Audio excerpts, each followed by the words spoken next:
The story of former U.S. Army Dr. Sudip Bose. Dr. Sudip Bose. Dr. Sudip Bose. I found Dr. Sudip Bose. You can read about Dr. Sudip Bose's story in today's edition of the Daily Herald. This guy treated Saddam Hussein. New details on that deadly accident between a train and a parade float. They jumped off that trailer. They were able to help tie tourniquets and stop bleeding vessels. I couldn't have done it without their help. They just began attacking us. We had to try to provide the care, but at the same time, you're having stones thrown at you, you're getting attacked by mobs. Courage isn't the absence of fear, it's just realizing there's something greater than that, going forward and doing your job. Officials across the state gathered together after a bus carrying inmates from Abilene to El Paso crashed Wednesday morning. Split-second decisions are made. It's protocols that are made years in advance. So trauma care is very protocol. It's almost cookbook. I mean, you have to stay in order because it's very easy to see something extremely distracting. Let's see if this helps. It's important to stay on the mission and stay focused in trauma care. Good, he's breathing again. After my experience on the combat zone, it helped me learn to focus on the mission. It helped me learn that, even severe obstacles, in most cases, can be overcome. It was a cool evening in Iraq. I was told a new patient would be arriving. The blades of a copter whipped hard. He was coming. The area was cleared. A few key personnel remained. 6 soldiers armed with M16 rifles. Aside, an elderly man in a wheelchair, blindfolded and restrained. I'm Dr. Sudip Bose, and this next patient is quite possibly my most important test of decision-making under pressure. You take us to that moment, and then we're with you right then and there, like it's almost as though we were there with you. The ground shakes beneath my feet. The dry, acrid desert rushes my mouth. The hot dust burns my nose. The dust settles. The hazy silhouette of bodies, people, everywhere. Triage begins here. How about you guys? How do you make decisions under pressure? What would you do in this situation? The stories that you share, the experiences that you go through, they may be different in nature, but philosophically, they do have a universal meaning when it comes to dealing with certain situations. As difficult as this decision is, I have to let him go to save the maximum number of lives. Recognize when to let go. I feel that I will be able to make tough decisions, and I have a few personal decisions that I have to make, and I'm going to apply this method. Life's hard. Obstacles are thrown at us every single day, but it's how we handle the situations and how we jump over those hurdles. The group with the cuts and bruises, they've been hit badly, but they're walking, they're talking. They are screaming, but a doctor can't be distracted. They need care, but not urgently. Recognize what can wait.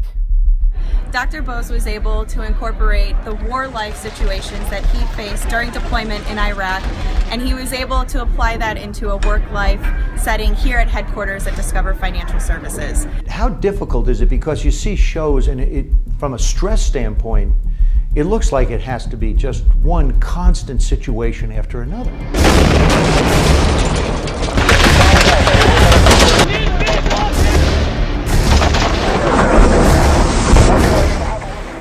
Can you carry the load? Can you do everything? And this is the essence of triage. We can look from a 10,000-foot view, or we can get down in the weeds. And I don't know at your particular institution how to get in the weeds and how to fix your problems. You're gonna have to fix that on your own, but I'm hoping to give you kind of lessons that you can use. You have to be very controlled as an individual, and yet as basically a leader, as a doctor in the ER, there has to be a way where you can delegate and make sure the priorities are taken care of, right? Correct. Let's look at the anatomy of a decision under pressure. What physiologically is going on in our bodies? That type of fast thinking is so essential. The brain. The first second the brain receives an impulse, the catastrophe has occurred. The message transmits to other areas of the cortex. How do we control our anatomy so that we can make better decisions under pressure? His points around decision making are really applicable not only in your everyday life, but in your work life too. And I highly recommend Dr. Bose for any speaking event. We have an inner army in our brain, and those soldiers, they kind of look like that. These soldiers, they're fighting those dopamine surges from the primitive brain so we can make the best decisions under pressure. The other thing he does is he takes information and really simplifies it down so that the audience can really understand it and take away something from his talk. This inner army has a general. That general, salute that general. It's our frontal lobe, the area that controls logical and rational thinking. He's incredible. The way that he was able to engage with the audience and bring his real world experiences to the room was outstanding. The NCHS yearbook, class of 1992.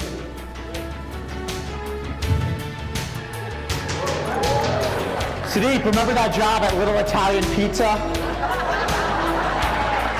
You were the doughboy, remember? What possibly could you learn from making pan pizza and thin crust? What possibly could you learn?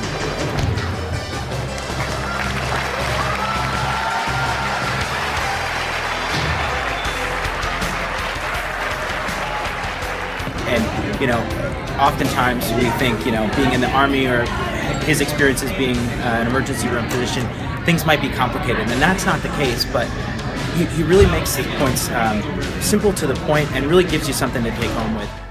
These decisions lead to habits, and habits lead to character. I'm Dr. Sudip Bose. Thank you for your attention. Keep your inner army strong.